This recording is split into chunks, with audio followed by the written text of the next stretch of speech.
Hello everyone, this is Pico Entertainment and we are back again, and here now we have another video for you, and we're going to take a look at and review the nominations for the Oscars for 2023 and give overall thoughts as to who I think will win and who I think deserves to win. Now I'll only cover the major categories only, not everything in its entirety, but I will leave some links within the description for you to check out at a later date.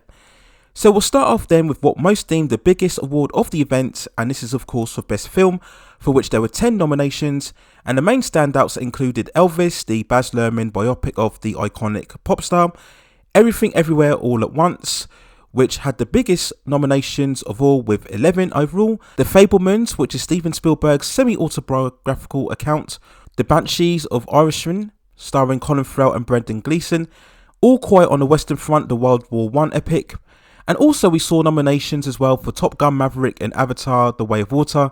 But let's be honest here, these are just mainstream picks in the hope of attracting more viewers. We all know for many years now that the Oscars have been struggling in terms of its viewings and ratings, and also to have relevance within media culture for the younger generation especially. So obviously by picking the two highest grossing movies of 2022, they're hoping it will bring in much more ratings, but I don't expect that to be the case. So I don't expect either of these two choices to win the award.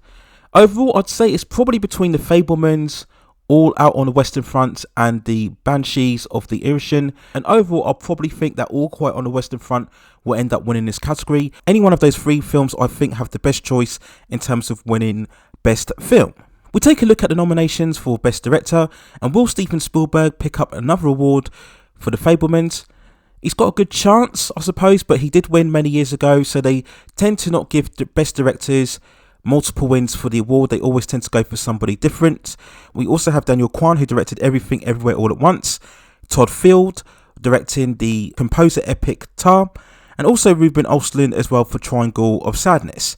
At this stage, I probably feel that Daniel Kwan will probably win for Everything Everywhere All at Once, but I also wouldn't be surprised if Todd Field wins the award for Tar as well.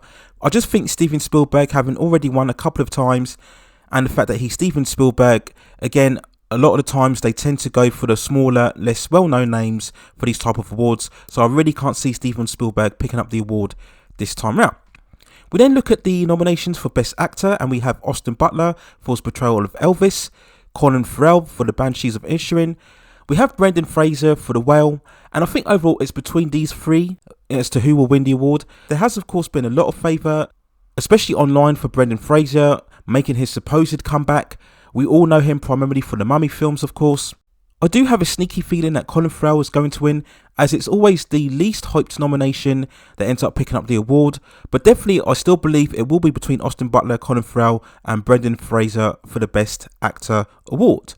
We then move on to Best Actress, which is very competitive. Previous winner Cate Blanchett has gained a lot of buzz for her portrayal of the musical composer for Tar. Ana de Armas has been nominated for her portrayal of Marilyn Monroe in the extremely divisive Blonde movie, which didn't really get a lot of favour, but Anna was praised and she did look very convincing, certainly visually in terms of the look of the actress.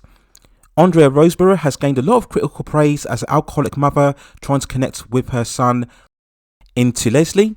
And of course, the biggest name in this list is Michelle Yeoh for her lead role in Everywhere Everything at Once. And I'm going to predict that she will win this award. She has been, of course, for so long within the industry, primarily known for her action and martial arts movies. She's also been just as prominent recently in television and streaming roles. And she really is one of those legacy actors who you think should finally get recognition for a long-standing career. And to be fair, she is great in the film, easily the best thing about it. So I really hope and pray that she wins, and I think it will actually be her time this time for the award. And all of those statements about Michelle Yeoh is a good segue and very appropriate when we talk about the Best Supporting Actress nominations. And of course, the headline nomination is Angela Bassett, nominated for her role as Queen Ramonda in Black Panther Wakanda Forever. And yes, it was a strong performance, but I'm not as sure as it was worthy enough for a Best Supporting Actress. And when looking back on the film, I really think that Angela Bassett is far more worthy for an honorary Oscar award for her overall career, much like what Samuel L. Jackson won last year. And I think that's more appropriate. If you remember, going way back, she was criminally denied, in my opinion, for her spectacular performance playing the iconic Tina Turner in Tina What's Love Got to Do With It way back in 1994. Such a fabulous role for her career there, and for many it would provide a very much of a cyclical moment if she indeed picked up the award this time after being nominated many years ago. But we also have Jamie Lee Curtis, again a very long established actress. We all remember her for all of those films throughout the 80s and 90s such as Trading Places and True Lies, and of course before that Halloween. She's the first of 2 nominations in this category for Everything Everywhere All at Once, as Stephanie Hsu has also been nominated, and she played the role of Michelle Yeoh's daughter in that movie as well. And to be honest, I think it will probably be between these two in terms of who will win the award, but of course I'll be very happy as many if we see Angela pick up the stature, more so for her overall career. And of course she will have the other distinction of being the first actor within the MCU to be nominated and win an Oscar. We'll then take a quick look at the Best Supporting Actor category, and there's been a lot of nostalgia and sentiment for Ke Huy Quan being nominated for his role in Everything Everywhere All at Once. And of course, for anybody who grew up in the 80s, we know him best for his iconic role as Short Round in Indiana Jones and the Temple of Doom, which is one of my most favourite films ever. And of course, Short Round was an amazing character. And there's certainly been plenty of campaigning going forward where we've seen him appearing a lot in photos with the likes of Steven Spielberg and of course Harrison Ford, reuniting with him once again many years after that release. But despite all of that, I still believe that Brendan Gleeson may win for his role within Banshees of the Inisherin. But again, it will be very happy if we see Ke Huy Quan win the award, and hopefully whether he wins or not, he can go on to really come back into some sort of prominence within the cinematic profile. We then look at other categories such as Best Visual Effects, where we did see the likes of the mainstream blockbusters such as Avatar: The Way of Water, Black Panther: Wakanda Forever, and Top Gun: Maverick. Surprisingly, we saw The Batman, which I didn't really agree with. Whilst that film did look very good cinematically, it wasn't really a film that I would deem worthy enough for visual effects. So again, I think that was a bit of padding to get another big mainstream movie in to attract viewers. Overall, in this category, I'd probably go for Top Gun Maverick as the film that's most deserving, and I do believe it will pick up an award in some categories, and I think likely it will be for Best Visual Effects or Best Sound Editing, especially when you look at how well the airplane sequences were staged for that particular movie. So those are my overall thoughts and feelings on the main categories, where I'll look at the nominations for the Oscars for 2023 and who I believe will come out on top in terms of winning the awards.